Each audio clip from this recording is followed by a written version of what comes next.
Welcome to the Deep Dive. We are very glad you are spending your time with us today. Yes, thank you so much for joining us. If you are listening to this right now, you are probably the kind of person who really loves to learn new things. You want to understand the world around you. Absolutely. But let us be honest for a moment. Right now, the world is changing at an incredibly fast pace. When we look at technology, and specifically artificial intelligence, it feels like the ground is moving under our feet. It really does. It can be a lot to handle. Yeah, exactly. So today we have a very clear mission for our time together. We are going to explore how you can keep up with the rapid development of AI without feeling left behind. Right, and without feeling completely overwhelmed by all the new information out there. And we are going to do it by focusing on simple, clear, everyday language. That is the perfect way to frame our goal today. To help us navigate this, we are pulling our insights from a truly fantastic set of sources. Yes, I really love these sources. We are looking at a three-part audio series created by a program called the Word Wanderer English Channel. The two hosts of that program, Emily and Paul, built their series with a very specific audience in mind. Which is such a unique approach. It is. They designed it to help people who are learning the English language understand artificial intelligence. Right. They take this massive, intimidating topic and they strip away all the complicated jargon. They explain it using, accessible everyday concepts. By slowing down the pace and focusing on clear language, they uncover some incredibly profound truths about how humans interact with technology. I have to admit, when I first looked at our source material, I was a little skeptical. Oh, really? Yeah, I thought, can you really explain the complexities of modern artificial intelligence using just basic English vocabulary? I assumed we would lose too much detail. That makes sense. It is a highly technical field. But as I listened to Emily and Paul, I realized something important. When you remove the heavy, confusing technology words, you are forced to look at what the technology actually does to us as people. Exactly. It strips it down to the human element. So we are going to use that exact same approach today. We will keep our pace steady and moderate. We will use clear, accessible language. We want to make sure that the ideas are easy to follow, whether you are a native English speaker or someone learning the language. I think that the moderate pace is vital. In the source material, Paul says something that I think almost everyone can relate to. He says he feels like he is running as fast as he can, but the world is still running faster than him. Oh, I feel that. I imagine you, the listener, might feel that exact same way when you open up the news. Every single day, there is a new story about AI. It can write a book. Yes, it can generate a photograph from nothing. It can mimic a human voice perfectly. It is very easy to feel out of breath just trying to watch the news. Our purpose today is not to give you a computer science degree. Our purpose is to examine your relationship with this new tool so you can stop feeling like you are endlessly running. That feeling of running is so exhausting. Let us stop running right now. Let us just stand still, take a breath, and look at the reality in front of us. I love that. Stand still and breathe. To start, we really need to take the mystery out of artificial intelligence. Emily and Paul spend a lot of time discussing how people have a scary movie mindset about technology. A scary movie mindset. Right. When we hear the letters AI, our brains immediately go to Hollywood films. We imagine a dark future. We picture scary robots with glowing red eyes and metal faces breaking down our doors. We imagine a monster. But let us push back on that for a moment. Is it really surprising that people think that way? Probably not. No. Throughout human history, whenever a new, powerful force enters our lives and we do not understand how it works, we turn it into a monster. We give it a physical shape to explain our fear. That is a very human reaction. Exactly. But the source material does a brilliant job of separating the Hollywood movie from the actual reality. Emily tells Paul that AI is not a monster hiding in the dark. It is simply smart software. Smart software. Yes. It is computer code.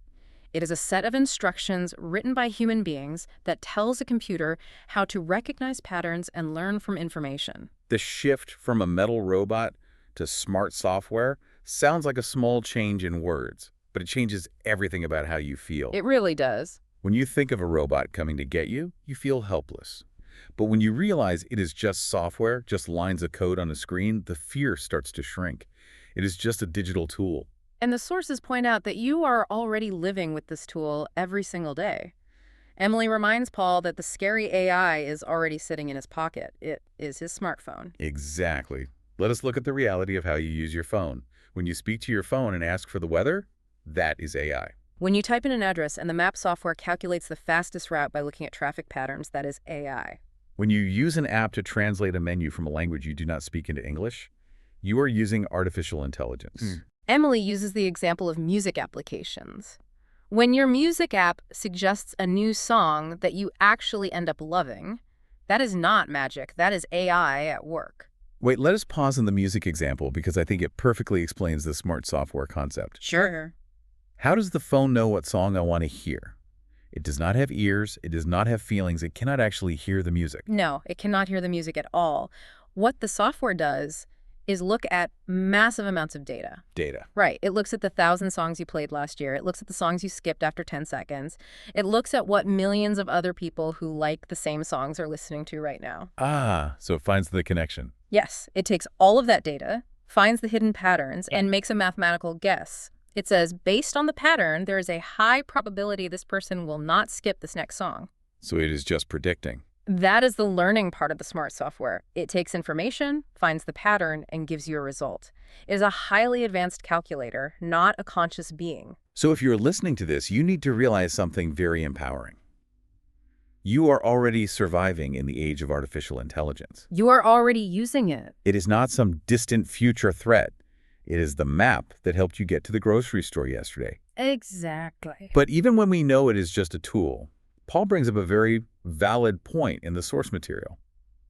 He says it still feels overwhelming because the tools change every single hour. They really do. Just when you learn how to use one app, a new one appears. How do we deal with that constant change? Emily gives Paul a piece of advice that I think is the most valuable takeaway from the first part of their series. She tells him, don't try to know everything. Don't try to know everything. Right.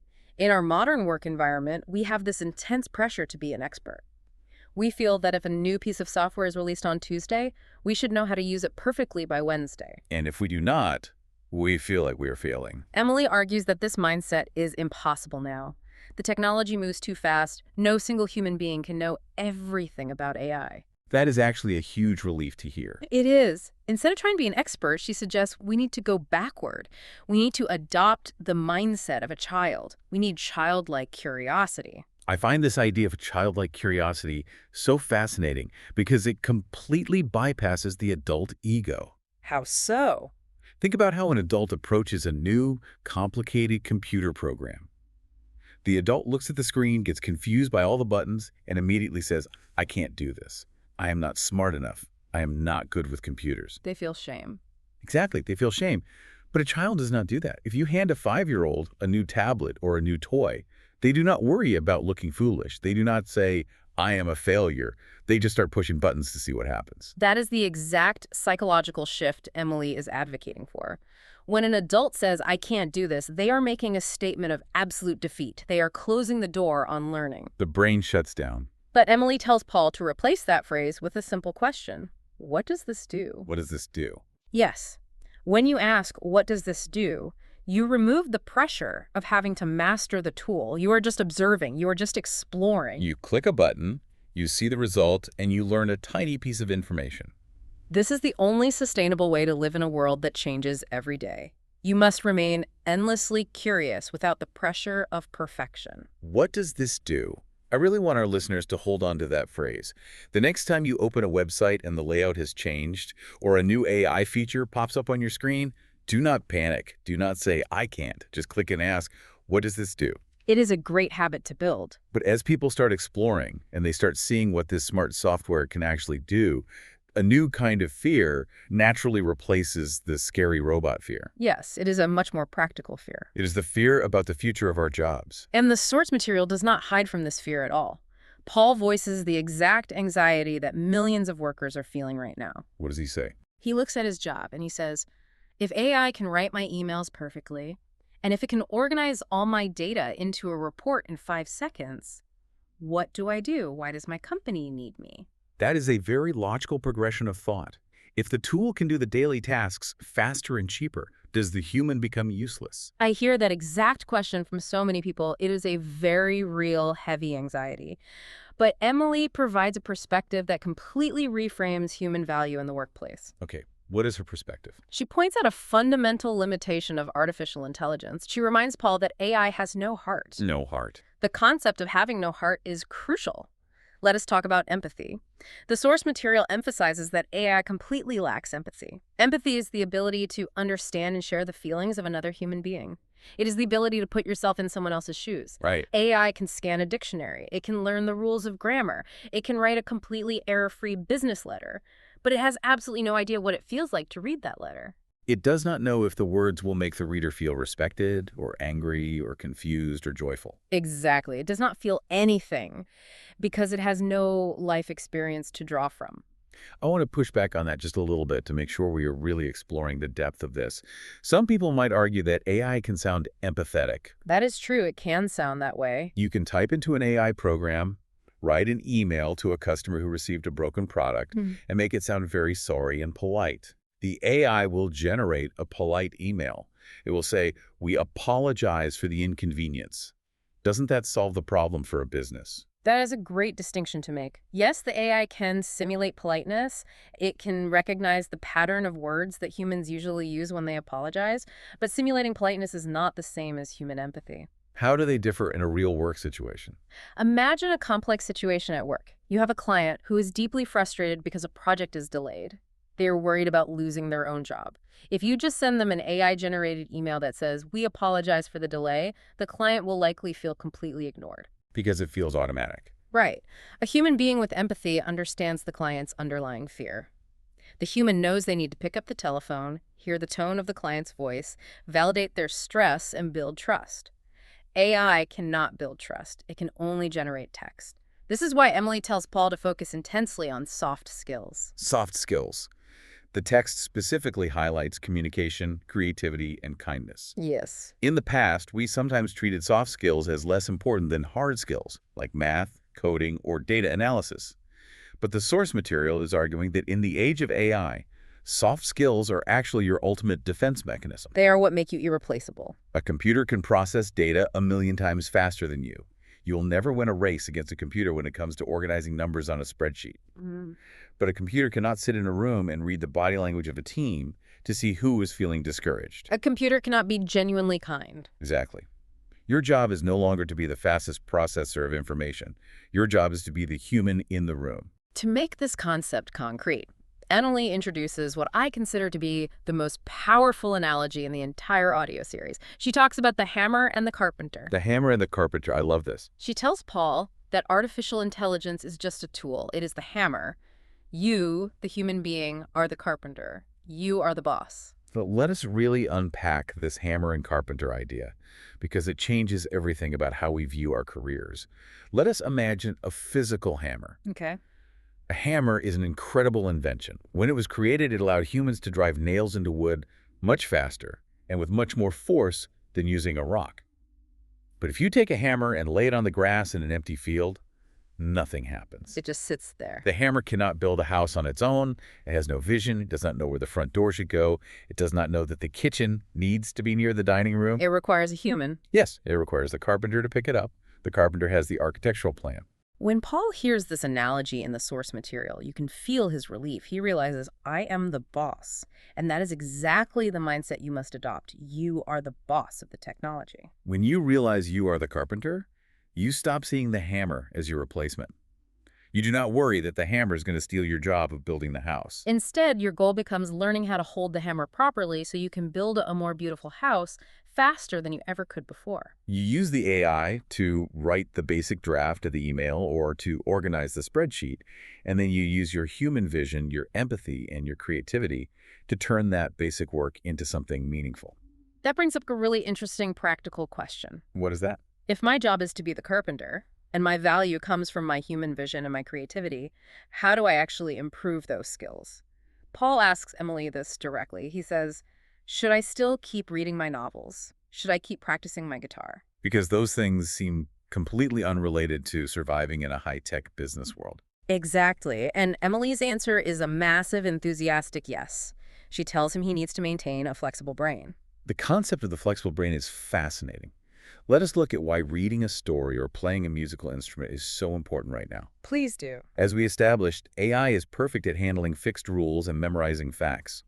If a situation never changes, the AI will handle it perfectly. But the real world is messy. Very messy. The real world constantly throws unexpected problems at us. Humans have a unique cognitive ability to connect completely different ideas together to solve new problems.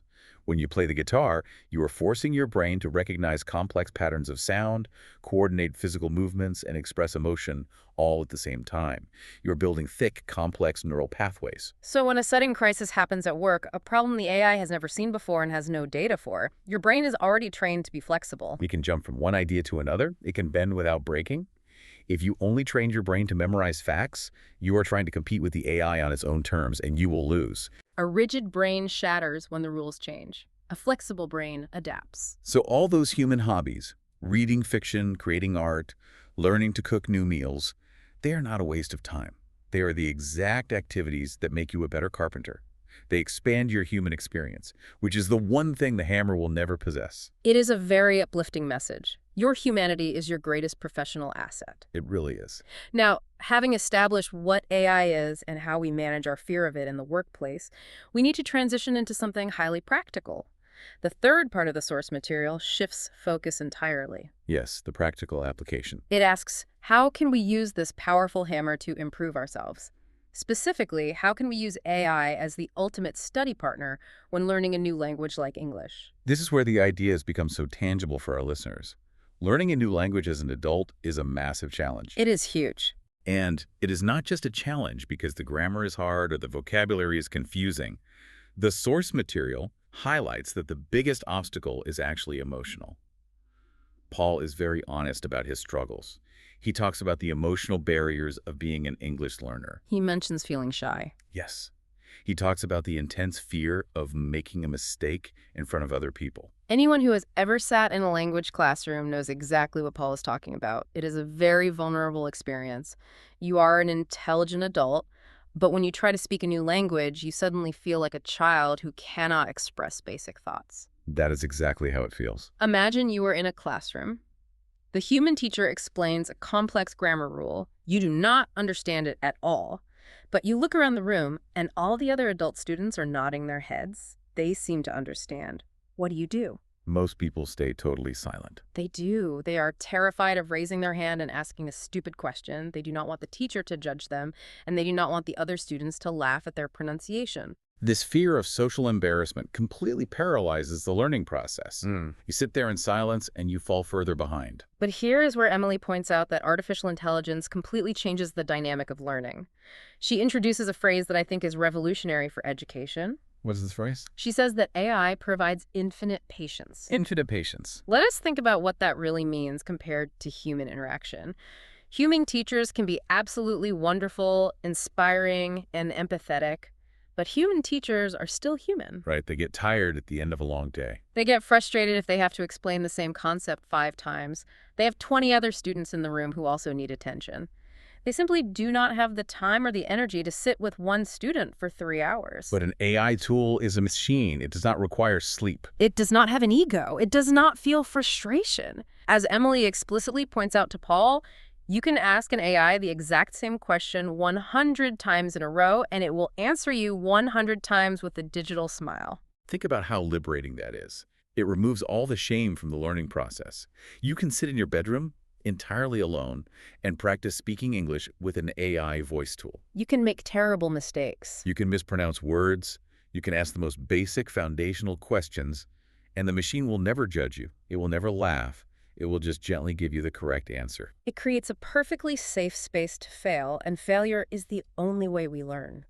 The source material provides some very specific, practical tactics for using this infinitely patient study partner. One of the most effective techniques Emily shares is a specific prompt you can use when reading difficult English texts. Tell us about that prompt. If you are reading an article and you find a paragraph that is full of complex jargon and long sentences, you do not just give up. You copy that text, put it into an AI tool, and you give it a very specific command. You say, explain it like I am 5 years old. I love that prompt. But let me play devil's advocate for a second. We just talked about how adults hate feeling like children in a classroom. Why would an intelligent adult want a computer to treat them like a 5-year-old? Isn't that insulting? It sounds insulting until you understand how the software processes language. Okay, how does it process it? If you just ask an AI to explain this paragraph, it will likely act like a dictionary. It will give you a formal definition that is probably filled with even more difficult vocabulary. You end up more confused than before. That makes sense. But when you type, explain it like, I am 5 years old, you are forcing the algorithm to completely change its parameters. You are commanding the software to drop all industry jargon. You're forcing it to use short, active sentences. You're forcing it to use relatable, basic analogies. So you are not insulting your own intelligence. No, you are acting as the boss. You are commanding the hammer to swing softer. It is a brilliant strategy for breaking down complex information into digestible pieces. That makes perfect sense. You are controlling the tool to fit your exact needs at that moment.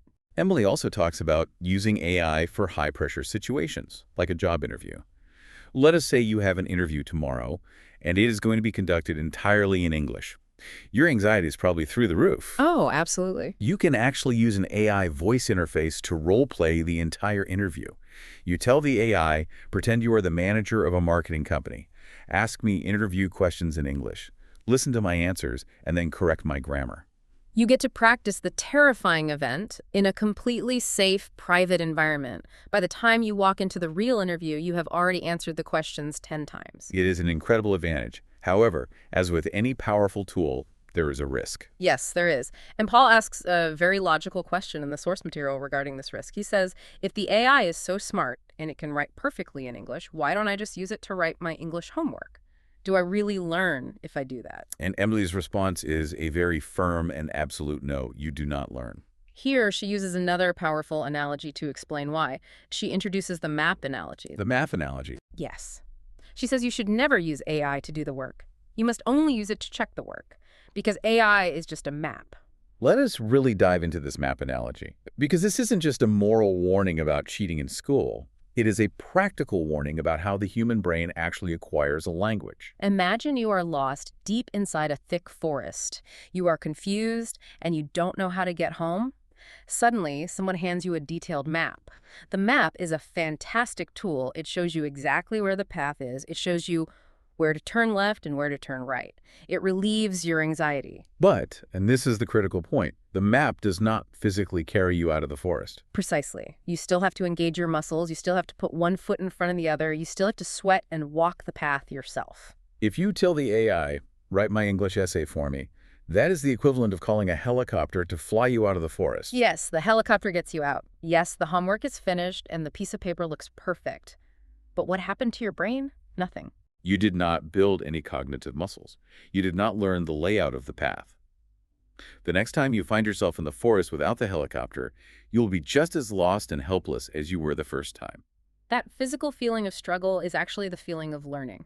When you try to remember a vocabulary word and you have to search your memory for it, that friction in your brain is what creates the permanent neural connection. If the AI just hands you the word before you struggle, the connection is never made. The goal of learning English is not to produce a flawless document.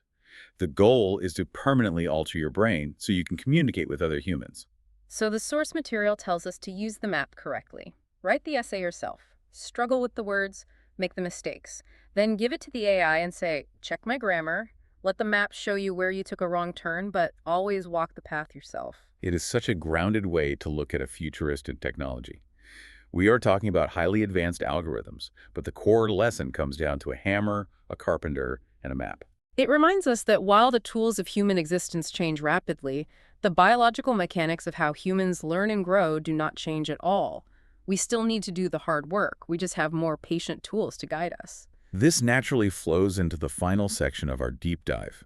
The Word Wanderer series does something incredibly clever in its conclusion. It does not just talk about AI using simple English. It actually uses the mechanics of English grammar to explain the mindset we need to survive change. We can call this the grammar of change. I found this part so brilliant. As an English learner, you spend so much time studying grammar rules, verbs, tenses, modals.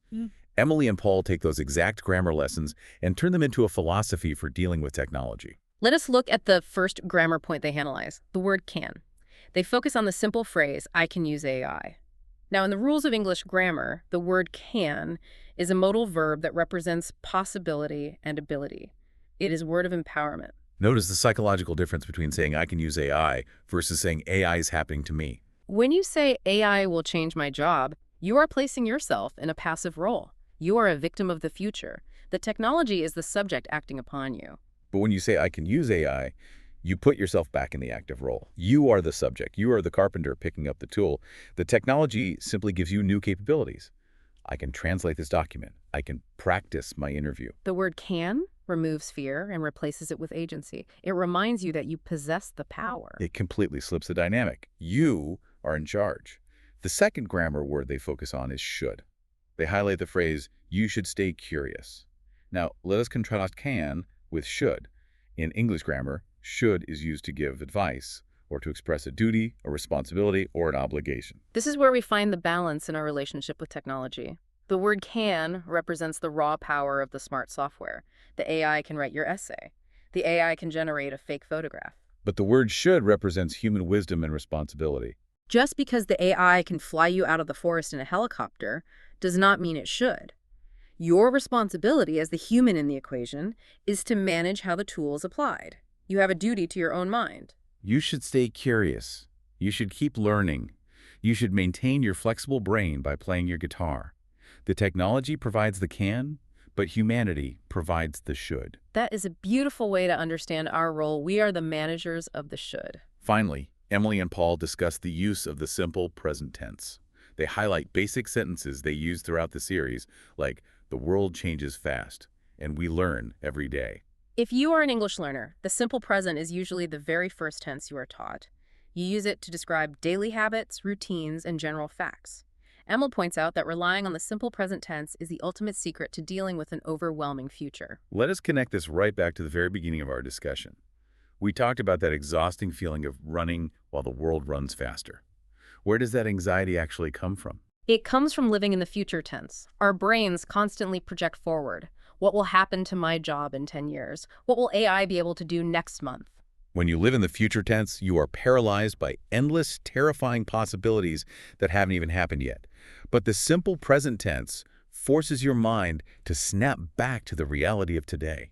We learn every day. It is a statement of current reality. We learn every day. It is so incredibly grounding. It means you do not have to solve the problems of the next decade right now. You do not have to become an expert in everything by tomorrow. You just have to focus on the reality of today. Remember Emily's tip. Do not try to know everything. Just learn one small thing today. Open an app and ask, what does this do today? Check one grammar mistake with your infinitely patient AI tutor today. Mastering these simple grammar structures is the exact same process as mastering the AI tools. It is all about taking small, manageable steps forward on your journey. You walk the path, step by step, focused on the present moment. It is a profound philosophical lesson hidden inside a basic English grammar review. By taking conscious control of the language we use, focusing on our ability with can, our responsibility with should, and our reality with the simple present, we take control of our emotional response to the changing world. We move away from the Hollywood movie monster and the paralyzing fear of the future, and we move toward curiosity, empowerment, and steady daily progress. We have covered so much deeply important ground today, and we did it all by relying on the clear, accessible insights from the Word Wanderer series. We promised you at the start that we would demystify artificial intelligence and help you find a way to keep up without feeling left behind. Let us bring this deep dive to a close by summarizing the core truths we have uncovered. First and foremost, you must escape the scary movie mindset. AI is not a metal-faced monster coming to take over the world. It is simply smart software. It is code that looks at data and finds patterns. It is a tool that is already sitting in your pocket, helping you find your way around town. Secondly, when you feel anxiety about your job and the future of work, remember the hammer and the carpenter. The AI is the hammer. It has no heart. It cannot feel empathy, it cannot read a room, and it cannot be genuinely kind. You are the carpenter. You are the boss with the architectural plan. To secure your place in the world, focus on your soft skills. Build your human advantage. Maintain a flexible brain by reading, playing music, and exploring the world. Because your ability to connect diverse human experiences is something the software can never replicate. And third, for all of you out there actively learning English or attempting to master any new skill, embrace AI as your ultimate study partner. Use its infinite patience to your advantage. Remove the shame of the classroom. Tell the software to explain complex topics to you as if you were a 5-year-old. Practice your job interviews in private until you feel confident. But never forget the map analogy. Let the AI show you where your mistakes are, but do not let it do the work for you. You must engage the muscles. You must walk the path yourself to truly learn. Stay grounded in the simple present tense. Build small habits and learn every single day. Before we completely sign off, our discussion today raises a fascinating question. A final, provocative thought for you to ponder as you go about your week. It builds directly on what we just discussed about the learning process. We agreed that AI possesses infinite patience. It can perfectly role-play job interviews, it can correct your English pronunciation endlessly without ever sighing or looking at the clock, and it will never judge a student for asking a foundational question. If this technology is currently available and constantly improving, how might our traditional schools and classrooms change in the next 5 to 10 years? That really makes you wonder about the future of education. If every student has an infinitely patient AI tutor on their phone that handles all the memorization, the grammar rules, and the math formulas, what exactly is the role of the human teacher? Will human teachers eventually stop teaching the mechanical rules of subjects entirely? Will the job of a teacher shift to focus exclusively on those soft skills we talked about? Will schools become places where humans only go to learn empathy, to inspire creativity, and to practice kindness with one another, while the software handles all the actual homework? It forces us to entirely redefine what a classroom is for. It is certainly something to mull over. As the smart software takes over the repetitive, mechanical tasks of learning, it may actually force our educational systems to value our pure, messy humanity even more. The hammer handles the nails so the teacher can focus on the student's vision. What a profound way to look at it. Well, that is all the time we have for today's deep dive. We want to thank you so much for joining us, for slowing down, and for exploring these complex ideas through simple, clear language. We hope you walk away feeling a little less frightened by the software in your pocket and a lot more empowered to be the carpenter of your own future. Keep wandering, keep building those daily habits, and above all, stay curious. We will see you next time.